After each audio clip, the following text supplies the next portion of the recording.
want to ask you about demonetisation and GST. GST was cleared by both houses of parliament, by opposition and government, and then there's been a fair amount of criticism after that in the manner it was implemented. Do you believe that demonetisation and GST have hurt us? Of course. And what is your reading then of the IMF and the World Bank giving the government good report cards? Well, demonetisation was a bad idea implemented badly. GST was a good idea implemented badly. That's basically the only difference.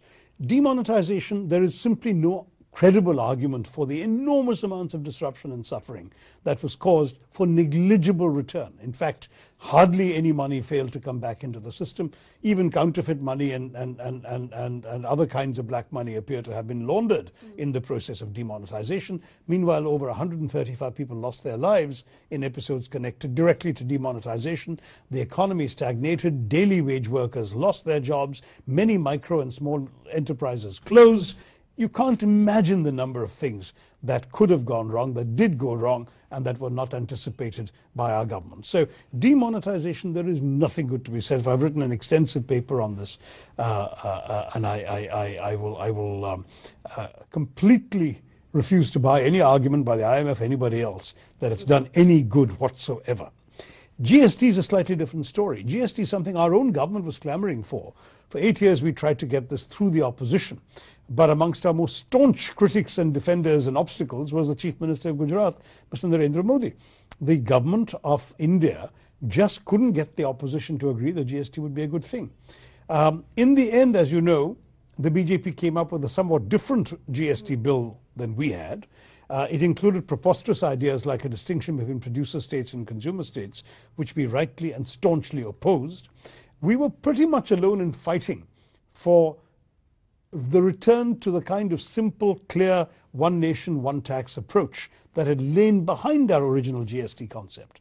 You know, I used to tell Europeans, you have one common market and 27 sovereign nations. We have one sovereign nation and 27 markets, where every time you cross a state border, you're seeing trucks lined up to pay octroi or excise or get their goods weighed or pay bribes or whatever else they were doing.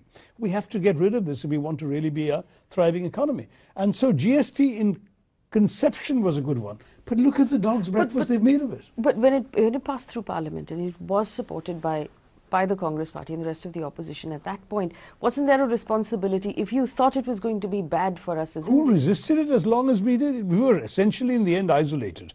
In the Rajya Sabha, it was the Congress party that stalled the adoption of this version of the GST until finally the BJP managed to prize away from the opposition coalition enough parties that they would have got it through anyway, and the Congress didn't want to look like the dog in the manger, the stick in the mud, whatever, that we are the one party standing in the way of a much needed national reform.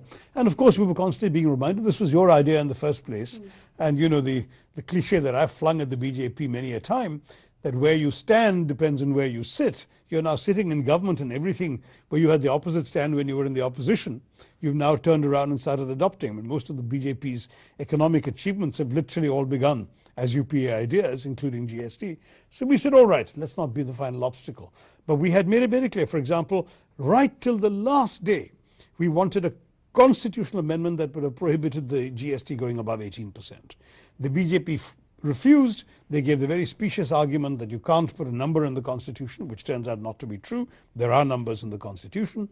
But not only did they get the law without that amendment, but they've cheerfully gone ahead and adopted a 28% level, which is of course a disincentive to honest taxpayers. There's tax evasion taking place as well as rip-offs of people. Somebody goes to a Kirana store and buys 5 different items. The mom and pop running the store are not going to give them 5 different bills. They'll charge 28 on everything because it's easier for them when they have to pay their GST.